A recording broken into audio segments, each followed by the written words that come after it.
농촌도 아닌 전주의 중학교에서도 한 해 신입생이 6명에 그칠 정도로 인구 절벽의 징후가 뚜렷하다는 사실 얼마 전에 전해졌었는데요. 너무나 많은 학생, 과밀한 학급의 문제도 여전합니다. 폐교 위기 바로 옆에 있는 학교는 학생 수가 3배, 4배에 달해 불균형이 심각하기 때문인데요. 도시 내 같은 학군에서조차 학생들이 특정 학교에 몰리고 조정되지 않는 문제점, 이주연 기자가 취재했습니다. 전주의 한 중학교. 전체 학생 수가 700명에 달하고 과밀 학급이 적지 않습니다. 학교 시설은 한정돼 있는데 많은 학생들이 이용해야 하다 보니 급식을 먹거나 체육시설 이용할 때에도 불편함이 있습니다.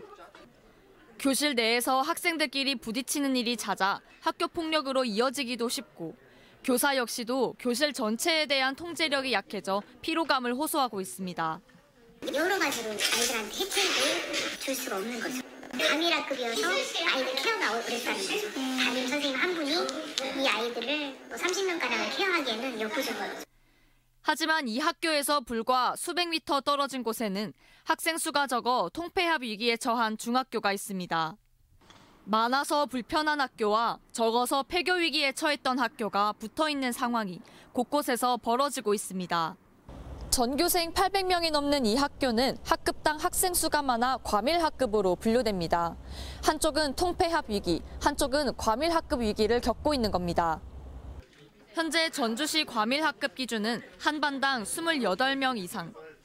전체 41곳 학교의 절반 가까운 17곳 학교가 과밀인 것으로 집계됩니다. 의무교육인데도 불구하고 특정 학교 쏠림 현상이 심각하기 때문입니다. 집 바로 앞에 있는 학교를 두고 학교의 평판 등을 따져 멀리 떨어져 있는 학교를 일지망으로 희망하는 학생들이 많습니다. 중학교 네. 근처에 사세요? 네. 중학교를 안 넣은 이유가 있나요? 사람이 많이 없어서. 교육청의 중학교 배정 원칙은 일단 근거리지만 1지망과 2지망, 3지망을 거치면 100% 가까운 학생들이 원하는 학교에 갈 수 있습니다. 학교라는 공공 인프라를 제대로 활용하지 못하고 학생은 학생대로, 교사는 교사대로 힘든 상황.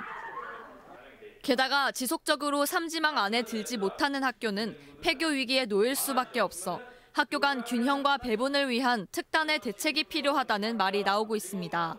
어느 정도 교육청에서 학급수를 좀 일괄적으로 정해놓고 거기서 희망으로 돌리면 낫지 않을까. 전주는 근데 너무 희망으로 해버리니까 문제예요. 교육청은 희망학교 배정률이 낮아지면 학부모의 민원이 쏟아지는 것도 사실이라면서 갈수록 가팔라지는 학생 수 감소에 결국은 구조조정이 불가피할 거라며 적극적인 문제 해결에 나서지 않고 있습니다.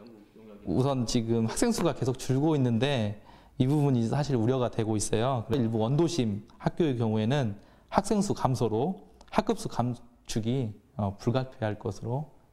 인구 감소의 위기 속에서 작은 학교 살리기도 시급한 과제지만 과밀 학급 해소 문제도 여전한 숙제여서 해결책 마련이 시급해 보입니다. MBC 뉴스 이주연입니다.